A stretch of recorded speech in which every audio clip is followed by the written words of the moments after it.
После изјавата на премиерот дека голем дел од пензионерите кои беа неправедно оштетени предизвика големи полемики. Голем дел од земјоделците постојано се јавуваат и новинарите да сознаат дали ова е вистина или не.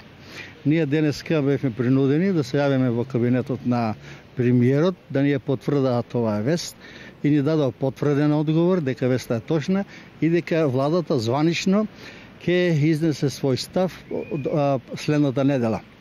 Затоа може да бидат спокојни пензионерите кои навистина не беа во можност досега да го упишат својот стаж од 1978 до 1988 година од непознати причини, не можеа да го остварат своето право на пензија, бидејќи иако и беа платени сите давачки и фалеше стаж од 10 години, а тие што беа во пензија пак има намалена пензија во износ од 10 години, што не беше исто признаена како платено. Така да оваа вест навистина предизвика радост кај поголем број од постарите земјоделци на кои се измирени обврските спрема пензиско.